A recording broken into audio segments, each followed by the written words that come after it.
चलिए जानते हैं छत्तीसगढ़ की 25 बड़ी खबरों को सिर्फ 10 मिनट में। लेकिन उससे पहले वीडियो को लाइक और चैनल को सब्सक्राइब जरूर करें। शराब घोटाले में चैतन्य बघेल की अग्रिम जमानत याचिका खारिज। गिरफ्तारी की तैयारी में ईओडब्ल्यू। छत्तीसगढ़ के पूर्व मुख्यमंत्री भूपेश बघेल के बेटे चैतन्य बघेल की अग्रिम जमानत याचिका रायपुर स्पेशल कोर्ट ने सोमवार को खारिज कर दी। याचिका खारिज होने के बाद ईओडब्ल्यू ने अब उनकी गिरफ्तारी की तैयारी तेज कर दी है। पूछताछ के लिए प्रोडक्शन वारंट भी जारी करने की योजना है। चैतन्य बघेल से मामले में कई अहम सवाल पूछे जाएंगे। ईओडब्ल्यू का कहना है कि जांच पूरी होने तक सभी कानूनी प्रावधानों का पालन किया जाएगा। बस्तर रथ के कारीगरों ने युवक को घसीटकर पीटा। दारू पीने बिरयानी खाने से भड़के रस्सी से बांधकर लात घूंसे मारे। जगदलपुर में बस्तर दशहरा के लिए रथ निर्माण के दौरान कारीगरों ने एक शराबी युवक को रस्सी से बांधकर जमकर पीटा। आरोपी युवक दारू पीकर और बिरयानी खाने के कारण कारीगरों के गुस्से का कारण बना। कारीगरों ने उसे खींचकर बाहर ले जाकर लात घूंसे बरसाए। घटना सिटी कोतवाली थाना क्षेत्र की है। पुलिस ने वीडियो के आधार पर मामले की जाँच शुरू की है और दोषियों को गिरफ्तार करने की तैयारी में है। रायगढ़ में टीचर पर स्कूली बच्चों से दुर्व्यवहार का आरोप। परिजनों ने कलेक्टर से की लिखित शिकायत। शिक्षक को हटाने की उठाई मांग। रायगढ़ जिले के सरकारी स्कूल में टीचर गांधीराम राठिया पर बच्चों के साथ दुर्व्यवहार का आरोप लगा है। परिजन कलेक्टर से लिखित शिकायत कर चुके हैं। आरोप है कि टीचर बच्चों की जाति देखकर भेदभाव करते हैं और छूत अछूत जैसा व्यवहार करते हैं। परिजनों ने शिक्षक को तत्काल हटाने की मांग की है। प्रशासन ने मामला संज्ञान में लिया है और जाँच शुरू कर दी है। स्कूल में बच्चों की सुरक्षा और सम्मान को लेकर अधिकारियों ने कार्रवाई का भरोसा दिया है। मरवाही में मध्य प्रदेश के अंतर्राज्यीय तस्कर को पुलिस ने पकड़ा। अब तक 4 आरोपी गिरफ्तार। गौरेला पेंड्रा मरवाही जिले में पुलिस ने अंतर्राज्यीय पशु तस्करी का बड़ा मामला सुलझाया। मरवाही पुलिस ने मध्य प्रदेश के कटकोना निवासी सियाराम साहू को गिरफ्तार किया। अब तक इस मामले में कुल 4 आरोपी पकड़े जा चुके हैं। आरोपियों से बड़ी संख्या में पशु बरामद किए गए हैं। पुलिस ने बताया कि आगे की जाँच जारी है और तस्करी नेटवर्क को पूरी तरह भंग करने के लिए कार्यवाही की जाएगी।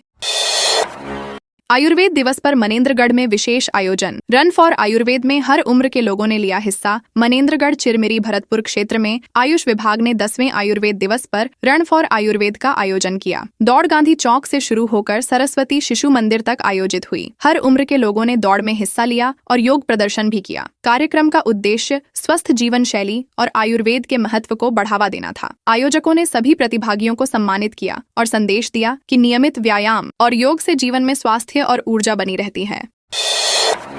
बलरामपुर में बॉक्साइट खनन कंपनी का विरोध। स्थानीय श्रमिकों ने रोजगार और कानूनी सुविधाएं मांगी। धरना प्रदर्शन की दी चेतावनी। बलरामपुर जिले के कुसमी विकास खंड में Balaji marble and tiles private limited के श्रमिकों ने कंपनी के खिलाफ मोर्चा खोल दिया। श्रमिकों का आरोप है कि कंपनी ने अपने वादे पूरे नहीं किए। उन्होंने रोजगार सुनिश्चित करने और कानूनी सुविधाएं देने की मांग की। श्रमिकों ने चेतावनी दी है कि अगर उनकी मांगों पर कार्रवाई नहीं हुई तो वे धरना प्रदर्शन करेंगे। प्रशासन को भी स्थिति से अवगत कराया गया है।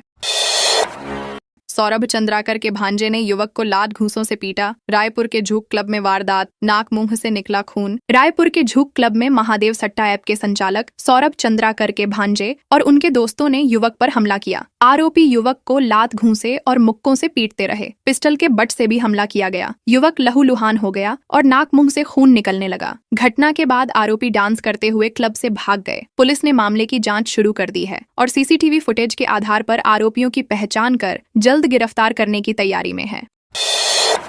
कोरबा कलेक्टर को हटाने की मांग। पूर्व गृह मंत्री ननकीराम कंवर ने लगाए भ्रष्टाचार के आरोप। धरने की भी दी चेतावनी। पूर्व गृह मंत्री और भाजपा के वरिष्ठ नेता ननकीराम कंवर ने कोरबा कलेक्टर अजीत वसंत पर भ्रष्टाचार के आरोप लगाए हैं। उन्होंने प्रदेश सरकार और भाजपा संगठन को पत्र जारी कर कलेक्टर को तत्काल हटाने की मांग की। ननकीराम कंवर ने चेतावनी दी है कि अगर मांग पूरी नहीं हुई तो वे शासन और प्रशासन के खिलाफ धरना देंगे। उनका आरोप है कि कलेक्टर की कार्यशैली से जनता का विश्वास और प्रशासनिक प्रणाली प्रभावित हो रही है। बेटे बहू ने मां को टोनही कहकर पीटा। बुजुर्ग महिला बोली, जमीन पर कब्जा करना चाहते हैं, पुलिस ने नहीं की कार्रवाई। आईजी से की शिकायत। बिलासपुर में बुजुर्ग महिला को उसके बेटे और बहू ने टोनही कहकर मारपीट की। महिला का आरोप है कि वे जमीन पर कब्जा करना चाहते हैं और घर छोड़ने के लिए दबाव बना रहे हैं। महिला ने पुलिस में शिकायत की लेकिन कार्रवाई नहीं हुई। परेशान महिला ने मामले की शिकायत आईजी तक की है। स्थानीय लोग भी महिला के साथ हो रहे उत्पीड़न के खिलाफ आवाज उठा रहे हैं। पुलिस ने जांच का भरोसा दिया है लेकिन अभी तक कोई कार्रवाई नहीं हुई। नवरात्रि के दूसरे दिन लाल फूलों से मां दंतेश्वरी का श्रृंगार। पीली आभा में सजी रायपुर की मां महामाया। शारदीय नवरात्रि का आज दूसरा दिन है। छत्तीसगढ़ के विभिन्न देवी मंदिरों में मां ब्रह्मचारिणी के रूप में माता रानी की पूजा हुई। रायपुर की मां महामाया को पीली साड़ी में सजाया गया, जबकि बस्तर की मां दंतेश्वरी का लाल फूलों से श्रृंगार हुआ। डोंगरगढ़ पैदल जाने वाले भक्तों के लिए विशेष कॉरिडोर बनाया गया। स्थानीय प्रशासन ने भी सुरक्षा और व्यवस्था को सुनिश्चित किया। भक्तजन उत्साह और श्रद्धा के साथ पूजा अर्चना में शामिल हुए। 100 रुपए की रिश्वत, 39 साल केस, सब बिखर गया। केस लड़ते लड़ते पत्नी चल बसी, बच्चों की पढ़ाई छूटी। 83 वर्षीय जागेश्वर प्रसाद अवधिया ने 39 साल तक कोर्ट कचहरी में झेलते हुए अपनी पूरी जिंदगी एक झूठे 100 रुपए की रिश्वत के केस में बिताई। पत्नी की मौत और बच्चों की पढ़ाई प्रभावित हुई। हाल ही में छत्तीसगढ़ हाईकोर्ट ने फैसला सुनाया कि जागेश्वर निर्दोष हैं। उनके संघर्ष ने समाज के सामने न्याय की धीमी प्रक्रिया की पीड़ा को उजागर किया। अदालत ने सभी आरोपों को खारिज करते हुए उनकी प्रतिष्ठा बहाल की। सीएएफ के 417 कैंडिडेट्स मजदूरी को मजबूर। 7 साल से नौकरी का इंतजार। अभ्यर्थी बोले, अब गृहमंत्री कह रहे कोर्ट जाओ। छत्तीसगढ़ आर्म्स फोर्स में 2018 में निकाली गई 1786 पदों की भर्ती में 417 उम्मीदवार अब तक नौकरी के इंतजार में हैं। 7 साल बीतने के बाद भी उनके लिए कोई कार्रवाई नहीं हुई, जबकि सीएएफ में 3000 से ज्यादा पद खाली हैं। अभ्यर्थी कहते हैं कि गृह मंत्री ने अब कोर्ट जाने की सलाह दी है। 50% उम्मीदवार ओवरेज हो चुके हैं। बेरोजगार अभ्यर्थियों ने प्रशासन से तत्काल नौकरी और उचित समाधान की मांग की है। 24 घंटे में भारी बारिश की चेतावनी। 16 जिलों में अलर्ट। बंगाल में बना सिस्टम। बस्तर सरगुजा संभाग में बरसेगा पानी। छत्तीसगढ़ में अगले 24 घंटे के भीतर भारी बारिश की संभावना है। मौसम विभाग ने जशपुर, कोरबा, रायगढ़, नारायणपुर समेत 16 जिलों के लिए येलो अलर्ट जारी किया। बस्तर और सरगुजा संभाग में तेज बारिश और गरज चमक की चेतावनी दी गई है। मध्य छत्तीसगढ़ में मौसम सामान्य रहेगा। प्रशासन और नागरिकों को सुरक्षित रहने के लिए सतर्क रहने की सलाह दी गई है। स्थानीय नदी और नाले पर भी नजर रखने की हिदायत दी गई है।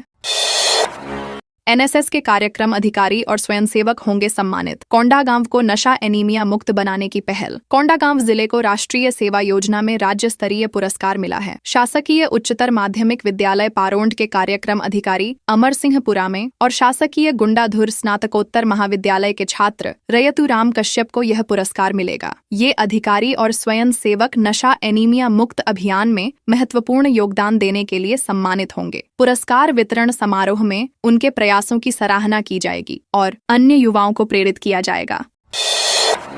रायपुर में मॉर्निंग वॉक पर निकले टीचर पर हमला। बाइक सवार बदमाशों ने बेवजह गाली गलौज कर पीटा। रायपुर में मॉर्निंग वॉक कर रहे एक शिक्षक पर बाइक सवार 3 युवकों ने हमला किया। आरोप है कि उन्होंने टीचर को गाली गलौज करने के बाद डंडे से जांघ में मारा। टीचर ने बताया कि लड़के अचानक पीछे से आए और जब उन्होंने विरोध किया तो हमला किया गया। पुलिस ने शिकायत दर्ज कर मामले की जाँच शुरू की है। घटनास्थल के सीसीटीवी फुटेज खंगाले जा रहे हैं। सुरक्षा बढ़ाने के लिए आसपास के इलाके में निगरानी बढ़ा दी गई है। सीआरपीएफ ने बीजापुर में 5 आईईडी किए बरामद। चिल्ला मरका और कांडलापर्ती के जंगलों में नक्सलियों ने छिपाए थे बम। बीजापुर के भोपालपट्टनम थाना क्षेत्र में सीआरपीएफ की बीडीएस टीम ने चिल्ला मरका और कांडलापर्ती के जंगलों में छिपाए गए 5 आईईडी बरामद किए। ये बम नक्सलियों द्वारा सुरक्षा बलों और नागरिकों को नुकसान पहुंचाने के लिए लगाए गए थे। सुरक्षा बलों ने उन्हें सुरक्षित तरीके से नष्ट किया। इस कार्रवाई से क्षेत्र में सुरक्षा बढ़ी और नक्सली गतिविधियों पर शिकंजा कसने में मदद मिली।